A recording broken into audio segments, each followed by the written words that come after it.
Okay, it's 5:30 and it's time to start our regular meeting with a roll call, please. Commissioner Patton. Here. Commissioner Barwick. Here. Commissioner Webb. Here. Commissioner Stecklin. Here. Mayor Absher.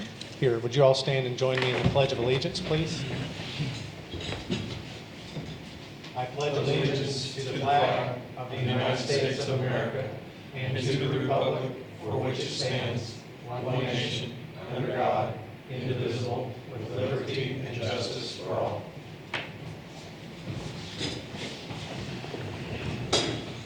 Okay, item 3 on the agenda is our public comments, audience to visitors section. This is opportunity for anybody to address the council that wishes to do so. If anybody wants to address the council this evening.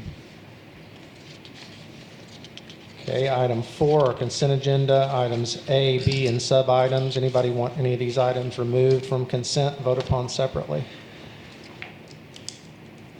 Anybody from our audience want any of these items on a separate vote? Okay, hearing no objection, I would entertain a motion to pass the consent agenda as presented. I make a motion we pass the consent agenda A and B as presented. I'll second. Any discussions on any of these items? Okay, roll call, please. Commissioner Patton. Yay. Commissioner Barwick. Yay. Commissioner Webb. Yay. Commissioner Stecklin. Yay. Mayor Absher. Yay. All right, new business under Street Department, item A, Commissioner Webb. Yes, I make a motion for the purchase of a 2024 Ford F-550 cab and chassis for $64,974 from Jim Hayes Incorporated to replace a total Ford F-550 dump truck. The dump bed and the snowplow will be removed from the total truck to be used on the new truck. That would be my motion. I'd second that. Okay, any discussion? Yeah, question, how did this get totaled? I'm just curious. Hit a light pole, Oh, okay. right? Yeah, that's correct. Nobody was hurt, but the truck didn't fare too well. Oh. It was actually same year truck, so this is a new truck, by the way. It's just got 25 miles on it. I was going to say, this is a new one, Yeah. fairly new, Yeah. like 25 miles. That's correct. Yep. Cheaper than a pickup truck. Yeah, luckily Hayes had ordered 2 of them when we bought our first one, so they hadn't sold the second one yet. So we kind of looked out and got one that everything fit and was able to transfer everything over. Okay. Roll call, please. Commissioner Patton. Yay. Commissioner Barwick. Yay. Commissioner Webb. Yay. Commissioner Stecklin. Yay. Mayor Absher. Yay. All right, Public Works, Commissioner Stecklin, I guess that's you. Yeah. I'd like to approve ordinance 4065, directing the sale of surplus property, a 2008 Ford F-150 at the Water Department. Second. Okay, any discussion on 6A? Roll call, please. Commissioner Patton. Yay. Commissioner Barwick. Yay. Commissioner Webb. Yay. Commissioner Stecklin. Yay. Mayor Absher. Yay. Item 7, Economic Development Municipal Planning. Looks like we have 3 redevelopment agreements to consider. The first one be my motion to approve ordinance 4066, which is a hub TIF redevelopment agreement with Aspire Estates, 404 East Jackson Street. Anything of note you want to talk to us about on this, Cody? No, both of these are purchases and rehabs, and they will be held as rentals moving forward. Will these be for sale or rental? Rentals Rental. moving forward. This gentleman owns several properties in town, and talking to building and code typically does a pretty good job with them. Is there a second to my motion? I'll second that. Any questions on 7A? These are both single family, aren't they? Yes. Other questions? Roll call, please. Commissioner Patton. Yay. Commissioner Barwick. Yay. Commissioner Webb. Yay. Commissioner Stecklin. Yay. Mayor Absher.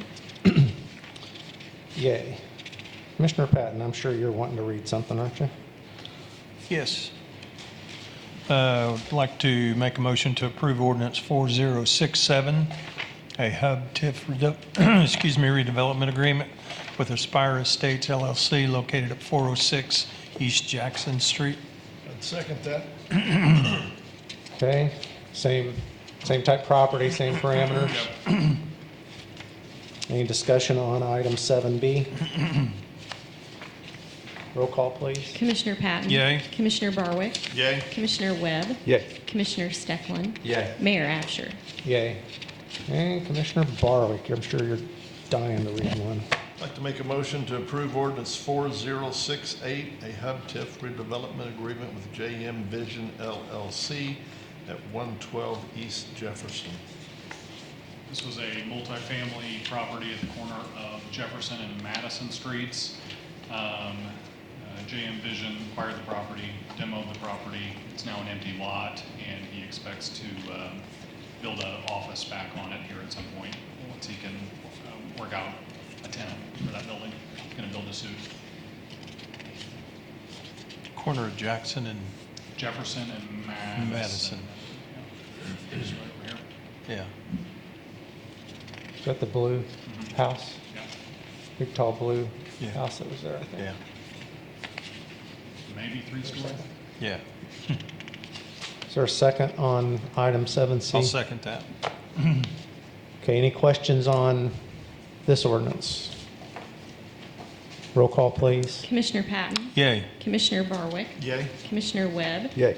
Commissioner Stecklin. Yay. Mayor Absher. Yay. Okay, on 7D, we've got just 3 TIF grant applications you've got in your packet there. And I'll move to approve the fiscal year 26 TIF grant applications as presented, which have been received through October 9, 2025. I'll second that. Any questions on any of these 2 hub TIF ones and 1 residential TIF one? Okay, roll call, please. Commissioner Patton. Yay. Commissioner Barwick. Commissioner Webb. Yay. Commissioner Stecklin. Yay. Mayor Absher. Yay, all right. Item 8A, it's time we consider a proposal here for buying our natural gas. Cody, you want to walk us through this? This is just for the city facilities, Yeah, not this for our is our residents. city facility, natural gas aggregation contract. Got Rob here with AGE that can answer specific questions. But I think the recommendation on the sheet before you there, you see we got 3 options. I think the 24-month option is what I would recommend and makes the most sense and saves us the most long term. And then obviously we'll go through this process again 24 months from now. And this would kick off January 1st. Is that The correct? recommendation is which term? December 1st, 24 month. And this is per therm, these cents, right? If we have it at our house, that's what we're comparing it. BTU and therm, same, one and the same, right? Yeah, because a lot of times you'll see a decatherm, you just have to move the decimal over. But the way Ameren bills it is by the therm, so I asked our guys to present the rate sheet by the therm. I think it's easier for most people to know what they're getting. Yeah, they tried that metric stuff on me in 4th grade and it didn't stick.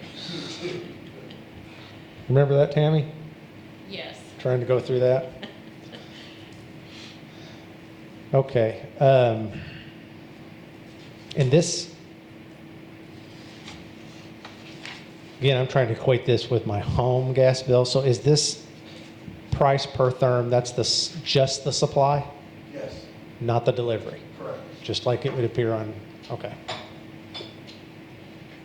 And how does this rate compare to a residential natural gas rate right now? Well, in Illinois, residential natural gas is not deregulated, so you don't have a choice of where you get your natural gas supply. So, and I know the Ameren rate is a variable rate from month to month. So I would assume that it's like the electric supply, but I hate to guess, but I would assume that it's like the electric supply and that the commercial classification rate is slightly higher than the residential rate. Okay. But nonetheless, this represents, make sure I'm reading this right, on the 24-month term, a 2.7% increase over what we're paying now, correct? Yeah, 1 penny, you're currently at 48.6, and this would put you at 49.9. That's 1.3 pennies. Is that? That's 1.3 pennies, Oh, not I 1 thought you penny. said percent. I'm I so did, sorry. but you said 1 penny, but it's 1.3 pennies, Yes, right? that's correct. Okay. Well, what's your pleasure, guys? What do you want to do? Do we need a motion, right? Yep. I would make a motion that we approve our natural gas supply contract for city facilities with Constellation on a 24-month contract. I'll second that. Okay, any discussion? I assume there's a contract to follow on this that we'll have to execute? Since you're already with Constellation, it's just a verbal, and then we'll send an email to Joe Cody with a transaction confirmation Okay, later this week. okay. All right, roll call, please. Commissioner Patton? Yay. Commissioner Barwick? Yay. Commissioner Webb? Yay. Commissioner Stecklin? Yay. Mayor Absher? Yay. This seems like an opportune time, since we're discussing utilities, to discuss electric aggregation. I think Rachel may have put out a post today, right? In essence, urging people that have opted into, no, I said it wrong. Well, I'm going to let Cody do this because Okay. apparently I'm already off track. Okay, so our current contract with Home Field Energy for residential municipal electric supply runs through December of 2028. Every June, there's a re-up in the rate in that current contract. And essentially, every June since the inception of that contract, which was in 2024, that rate has increased. Right now, we are on 11.7 cents a kilowatt hour. Ameren's rate throughout the summer has been 12.1 cents per kilowatt hour, so they've been just slightly higher than us. However, Ameren last week announced their winter rate that will be effective this month, in the month of October, and will run through May of 2026. That rate is 8.4 cents a kilowatt hour. So Ameren's rate has essentially, their winter rate has dipped about 4 cents off of their summer rate, which is still 3 cents less than what our current home field rate is. So we're encouraging residents to save that 3 cents per kilowatt hour and opt out next June. Given the aggregation law in Illinois, depending on what the rate is, we will know Ameren's rate at that point, but anyone that has opted out will be re-enrolled as of June under that new home field rate. So again, we'll have information out at that time too, based on where the rates lie. Winter rates are typically always lower because so much of the electric supply gets shifted to natural gas with furnaces and things like that. So there's not as much electricity consumed in the winter, which is part of the reason for the dip in the rate. So if you're on home field now, I would encourage you to opt out through the winter months, because Ameren's rate will be 3 cents cheaper than the home field rate through at least May of next year. Cody, I had somebody call me this morning on this. Is there any possibility that home field will adjust this rate down? AGE is negotiating with them as we speak. So we're hopeful of that, but we're in a contract, so there's no guarantee that that would or could happen. So my question there, follow-up to that is, let's say I switch back to Ameren tomorrow. Yeah. And next week, home field goes, oh, guess what? Our winter rate for Marion is going to be 7.1 cents. Yeah. Then what does that person do? Do they have an option, or are they stuck? Are they set with Ameren? I don't know the answer to that question, because typically when you opt out, you have to remain on Ameren supply for a year before you re-engage with home field. But with a special circumstance like that, obviously we would try and negotiate the ability for anyone to jump back on. Okay. So, and another question, if you opt out now though, in May or June, whenever the new Yeah. home field rate, you're still locked in with Ameren, right? You can't. Given the year wait, that is Yeah. correct. Yes. So it's a little bit of a gamble of what they're going to do next summer, I guess. Absolutely. Yeah. So if you wanted to get out, you would contact Ameren, or would you contact? You contact home field. Yep, you contact home field to opt out, and did you put their phone number in? Yeah, their phone number is on the social media page. We'll send it out. People that don't go out on social media. We'll send it out through the app, and I guess we can put it in the water bill. Yes. Let's do it this way. I was going to say, I'm just going to read it. Yeah, it's 866-694-1262 is the Home Field Energy phone number. 866-694-1262. And the release says, please have your 10-digit Ameren account number handy when calling to opt out. Yeah, they'll probably ask you your Ameren account name, your service address, and change your Ameren account number. With that information, top of the bill, you should be able to get opted out and put back on the Ameren default rate. That on your next meter read. Yeah. Okay, so this is a function of these, I guess, the energy market being volatile and, this aggregation. Just to review real quick. So the email said that there's 300 municipalities. I guess that's a couple of different aggregations that they've got. I thought we were like 108 or something like that. But anyway, 100 or hundreds of municipalities, again, what aggregation is, go together and try to negotiate a bulk rate for all of their constituents.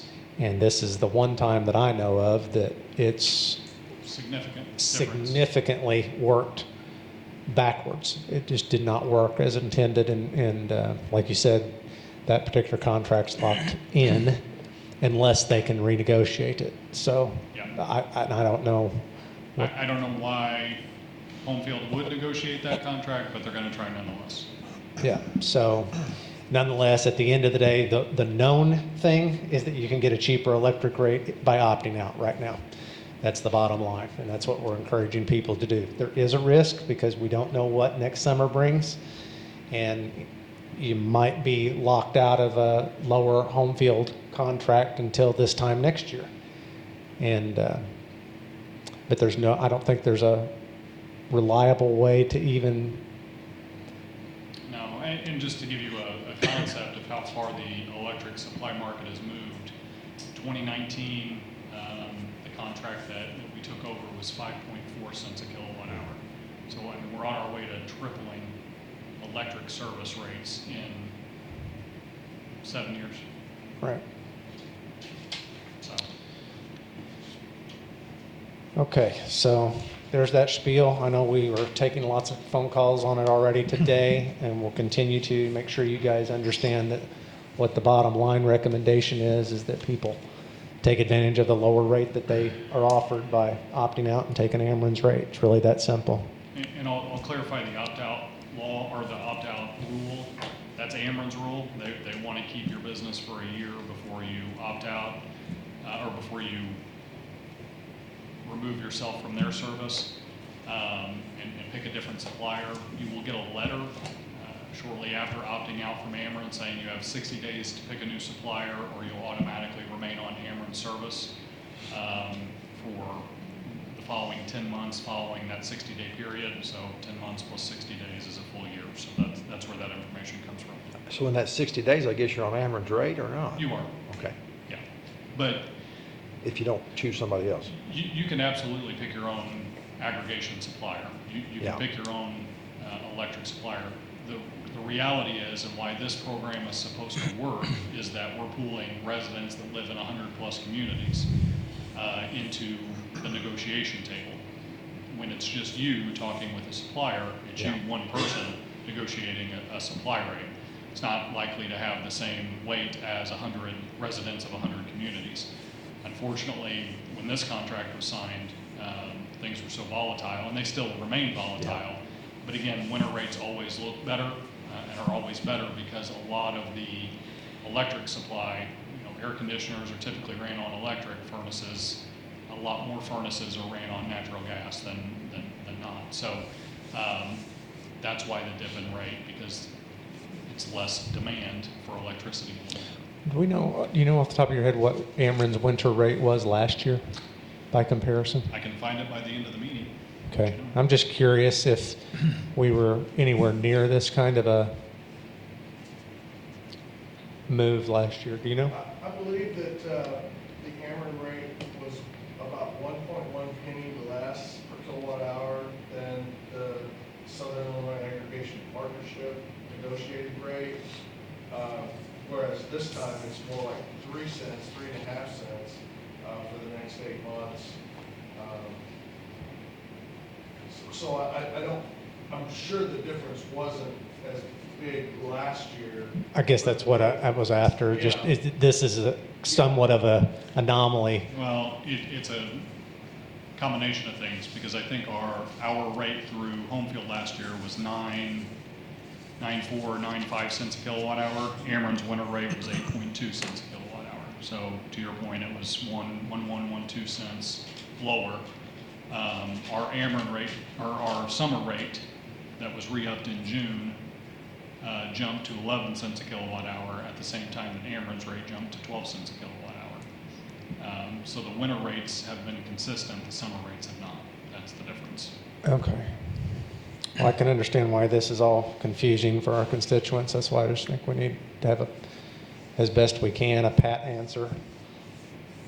And to clarify, the city has no stake in this whatsoever. No. It is strictly a personal choice on what you want to do. Yeah, We our are- intentions are simply to try and save you money. Exactly. It hasn't Exactly. worked that well. The city doesn't even get benefit of this Exactly. rate. We pay Yeah. Ameren's rate all the Right. time. We Right. don't have, that's part of the regulation or deregulation process, is that, and a complaint of mine, that businesses don't get the opportunity, and we're considered a business, Right. to aggregate rates and negotiate them in bulk like that. That's my understanding anyway. Would you agree with that? Yes. Okay, so city doesn't even pay, we typically pay a higher rate than what our residents do. So, and there's nothing I would say in it for us other than trying to save people money, which is why we're saying at this point, we think you need to opt out and save the money while you can, so. Okay, thank you. Item 8B, we've got a renewal quote here from RMA. I just want to point out to you a couple of things. One, this is a significantly higher rate, which we were anticipating, than we've paid in the past. This is year 5, I think. Thank you very much. Year 5 or maybe fiscal year 6 with RMA. We've been thrilled with them as a partner, but unfortunately we've had some very large work comp claims. Not this past year, but I think 2 of the 5 years that we've had experience with them, we had some very large claims. It represents 70+% of our claims, I think, is just in that category.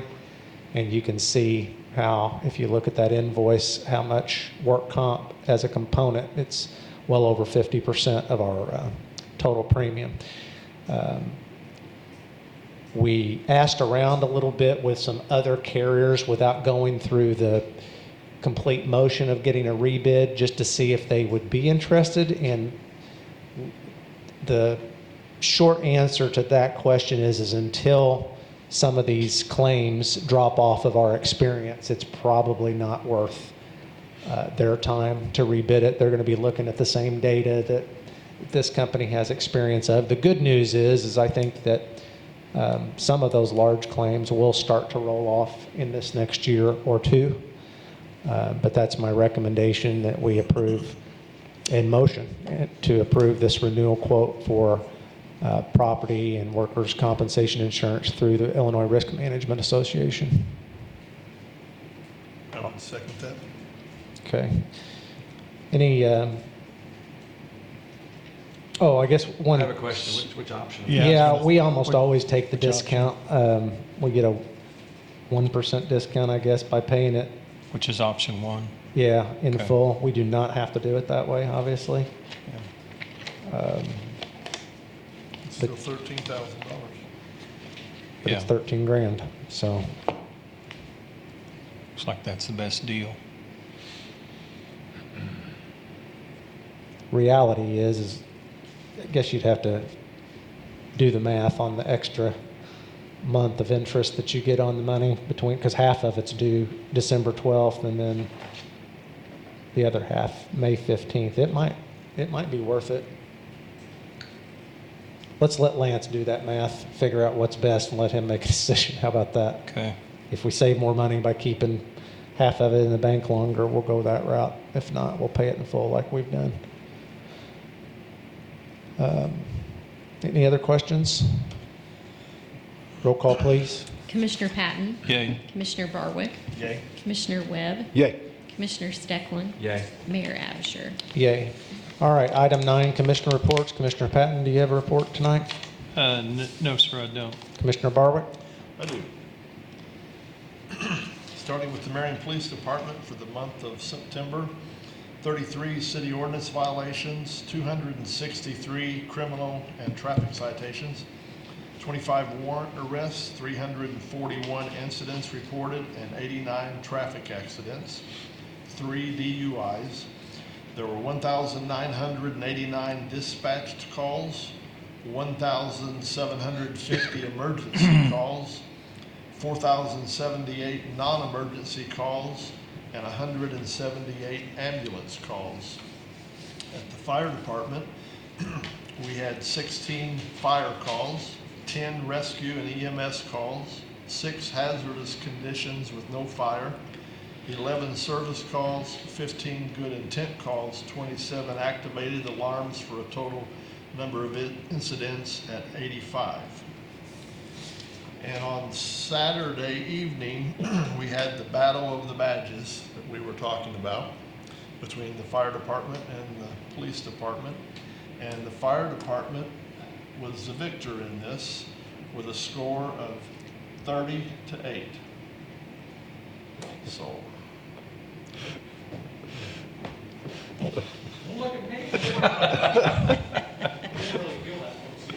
So the police department said they were gonna practice up and be ready. 2 a day, 2 a day. That's all I have. I want to thank, both departments though for the fundraising and, the meaning behind the game. So thank everybody that participated. Do you know how much money you raised? I was just getting ready to say, I don't have totals on that yet, but as soon as I do, I'll get it to you. Okay. Okay, Commissioner Steckland. Water department reports 3 meter pits were repaired and replaced, 5 water leaks repaired, 1 service was updated, 3 new water taps done, and 1 fire hydrant was repaired. October the 4th, the city had their 10th annual electronic recycling program. Although the totals aren't all yet in, they filled a semi-trailer and a half. Traffic was backed up to west of Market Street, and we want to thank all the volunteers that showed up, as well as the police department and street department. Looking forward to next year. Jim reminded me too that just to get it out there, the Very Merry Christmas Parade will be Sunday, November 30th. So gentlemen, be prepared. We'll be doing some rigorous training to make sure we make it through the parade again this year. So that's all I got. Commissioner Webb, I think I lost my reindeer costume. I bought Tornado extra. took it. I bought extra. I thought you might say that. Dog ate it. Yeah, street department, we replaced a large culvert on Van Buren Street, did some crack filling in the various parking lots in preparation for seal coating. Worked on sidewalks on Buchanan and College Street. Been painting some handrails downtown. We're treating the fence on Norman Road, which that's the fence that goes on the north side of the apartment complex there. So that's a city maintained fence. So a long one, by the way. So a lot to get treated. We've been repairing some streets ahead of asphalt. The asphalt program's in full swing. They got a real late start. They're scheduled to be done by the end of October. So we just asked for courtesy, and I know it's inconvenient where they've got a roadblock trying to get asphalt down, but they'll be moving around town fairly quick. This is really good weather to get that completed. So hopefully they get it done. So cemetery, we had 14 burials in the month of September. That's all I had. Quick question, Jim, and I don't know if you can have this answer. The roundabout down here on 37 seems like they've stopped. Are they waiting for seating to do punch list items? When is that going to be all dressed up and finished up? Do we know? Yeah, I don't have any information on that. Okay. I don't know. I assume they'll need to do that seating pretty soon before winter. So. Yeah, that's what I was thinking. But it does seem to be working very well. Yeah. Better than expected, I Yeah. might add. Okay, item number 10 on miscellaneous, I want to address a situation and read into public record a incident that happened in Morningside subdivision where a so-called self-described sober living house had a drug bust there by Williamson County Sheriff's Department. Got quite the attention on social media and obviously from the neighbors there. And so we received some phone calls and upset emails, and I want to, again, read in. I don't know how many people watch this meeting or if this will be reported in any way, but I feel like the city needs to respond to some of those objections. So first of all, as a resident of this city, to those that object this being in their neighborhood, I want to say I completely understand 100%. I wouldn't like it either. So I completely understand why people are upset. But I put together this, with the city attorney's help, what I call plain English guide for the council and the residents. I shared this with the council, and I'm just going to read some of these bullet points into the record. So what federal law says is that the Federal Fair Housing Act, as amended, protects people with disabilities from housing discrimination. Under the law, people in recovery from alcohol or drug abuse, drug addiction, I should say, or with mental health conditions are considered disabled, and they cannot be denied housing because of that status. What that means, per federal law, is the city cannot ban outright or relocate a so-called sober living home simply because neighbors object to it, or because it's near a school, or because it's near a subdivision. A lot of questions about zoning law, that this is not multifamily housing, it's single-family housing. Doesn't matter. Federal law preempts our zoning authority, and it preempts any attempt that the city would make to regulate that kind of facility in any neighborhood, that one or any other one. Where the line is drawn, these protections do not apply to people who are currently using illegal drugs and residents who create a direct threat to the safety of others or cause major property damage. The courts have said,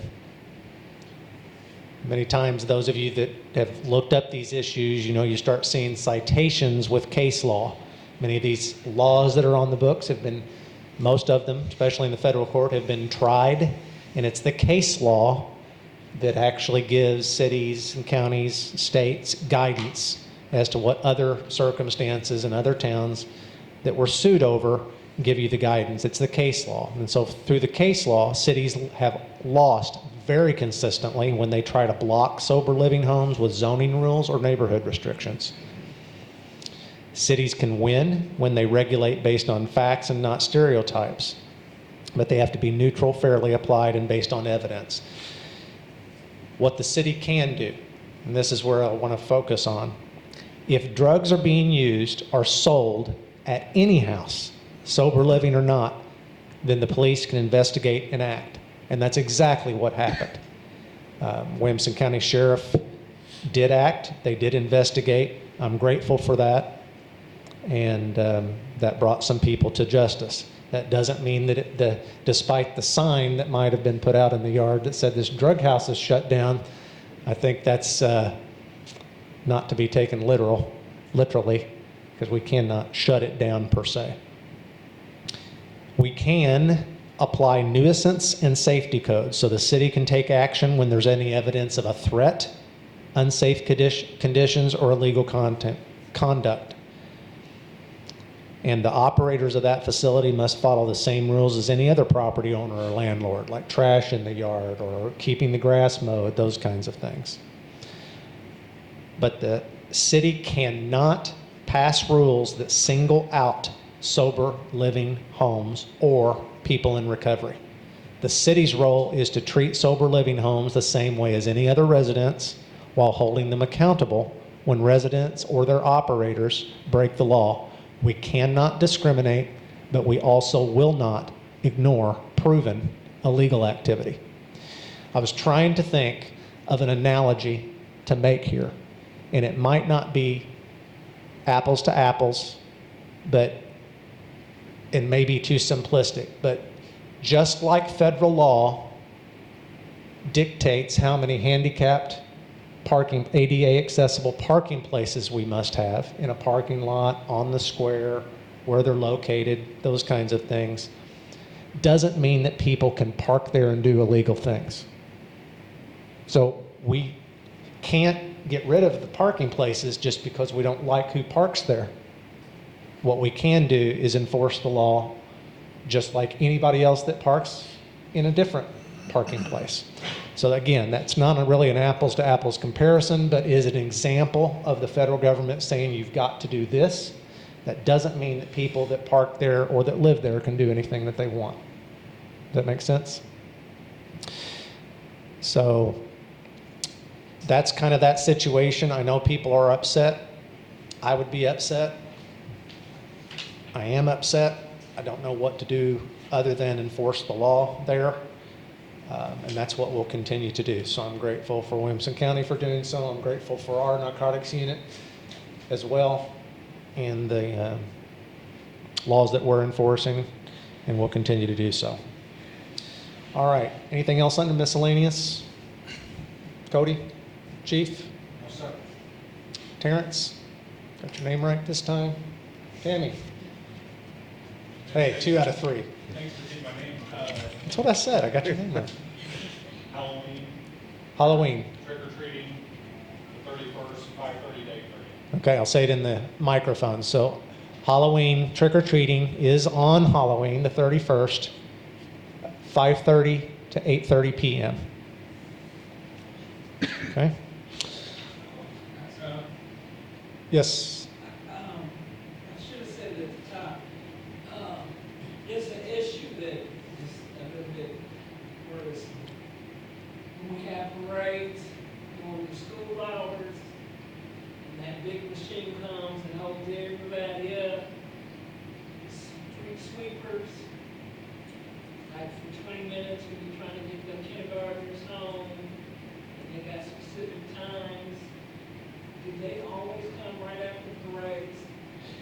We have started having them come after the parades because the candy gets embedded in the pavement and the bricks and melts. Maybe not so much this week. It wasn't quite that hot in the past. By the time, if we wait till the day after or something like that, it's near impossible to get up off the pavement. That's been the problem.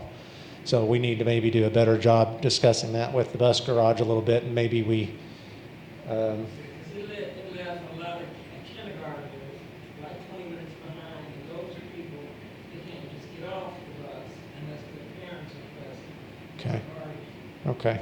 you know, morning is not so, you know, it slows down traffic, but it's not as bad as it was this time. Everybody was like 30 to an hour. Yeah, well, the issue, I've got 2 issues with the candy. And this is not going to make me very popular. It's literally taking candy out of a baby. But one, by definition, if there's that much candy to clean up, it's being wasted. Candy's expensive, and I hate that for people. I hate that they're wasting that much money. Secondly, I've got a concern. I don't know how we ask people not to do it, but the other concern is also obvious if you're patrolling the parade route, is that kids, by their very nature, want to dart out into the roadway to get the candy. It's very dangerous. Scares me to death every parade that we have. So I'm not sure how we can mitigate that. I don't know that we can ban candy being thrown in a parade. It seems very un-American, but we've got other issues at stake there too. I appreciate what you're saying. I think you're right. We may be able to do a better job coordinating that, but I really wish people that are participating in the parade route would give some thought as to how much these handfuls after handfuls after handfuls of candy being thrown out is just a waste of their money. It's a danger to the kids, and it's clearly a problem to clean up. Yes, Alan? Are you talking about them throwing it from the floats and stuff like that? Anybody in the parade, floats included. Okay, that's what I was wondering, if people walking along the side that they had, closer, they'd be on the side of the street throwing into the crowd. Yeah. Launching it out that it might fall. Yeah, that would work. The exceptions to that would be the people that don't have walkers. They're just on the floats themselves, and a lot of people throw them from the cabs of the trucks that are pulling the floats and side by sides and things like that. So I'm not sure what the right answer to all of that is, but it seems like a growing issue.